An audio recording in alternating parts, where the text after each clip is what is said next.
एक समय की बात है। एक बड़े नगर में एक सेठ जी रहते थे। सेठ जी के पास अथाह धन संपत्ति थी। मान सम्मान की कोई कमी नहीं थी। उनकी एक इकलौती बेटी थी जिसकी उन्होंने बड़ी धूमधाम से शादी की, एक प्रतिष्ठित और सम्मानित परिवार में। लेकिन दुर्भाग्यवश विवाह के कुछ समय बाद ही बेटी का भाग्य बदल गया। उसका पति जुआरी और शराबी निकला। धीरे धीरे उनके घर की सारी संपत्ति नष्ट हो गई। बेटी की यह हालत जानकर सेठानी जी का हृदय व्यथित हो उठता था। वो रोज सेठ जी से कहती, आप तो सैकड़ों लोगों की सहायता करते हैं, लेकिन अपनी बेटी की मदद क्यों नहीं करते? वह अपनी ही किस्मत से जूझ रही है। सेठ जी शांत भाव से उत्तर देते, जब उसके भाग्य का समय आएगा, मदद स्वयं चलकर उसके पास पहुंचेगी। एक दिन सेठ जी किसी कार्यवश नगर से बाहर गए हुए थे। उसी दिन संयोग से उनका दामाद उनके घर आ पहुंचा। सेठानी जी ने उसका आदर सत्कार किया। मन में सोचा, अब तो यही सही मौका है बेटी की कुछ सहायता करने का। उन्होंने एक उपाय निकाला।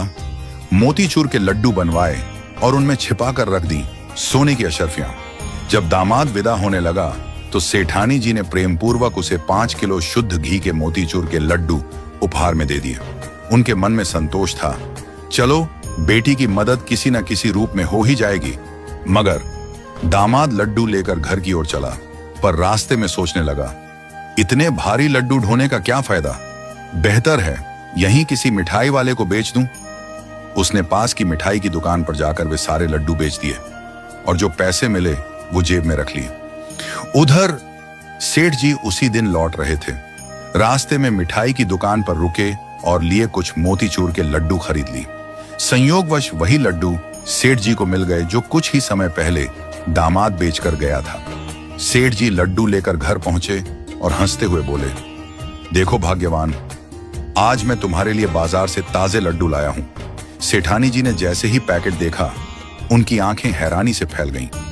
उन्होंने एक लड्डू तोड़कर देखा और भीतर से वही सोने की अशर्फियां निकली जो उन्होंने अपने दामाद के लिए रखी थी। वो माथा पकड़कर बैठ गईं। सेठ जी को रोते रोते सारा वृत्तांत सुनाया। सेठ जी मुस्कुराए और बोले, मैंने पहले ही कहा था भाग्यवान, जब उसके भाग्य का समय आएगा तो सहायता खुद चलकर उसके पास पहुंचेगी। देखो, न वो अशर्फियां उसके भाग्य में थीं और न ही मिठाई वाले के। इसलिए कहते हैं, भाग्य से ज्यादा और समय से पहले किसी को कुछ नहीं मिलता। इस कहानी से हमें क्या सीख मिलती है? जीवन में जो कुछ भी हमें मिलता है वह भाग्य और समय के अनुसार ही आता है। कभी कभी हम किसी की मदद करना चाहते हैं, लेकिन अगर उसका समय नहीं आया तो वह मदद उस तक नहीं पहुंचती। जैसे झूला जितना पीछे जाता है उतना ही आगे भी आता है, वैसे ही जीवन में दुख आता है तो सुख भी जरूर आता है।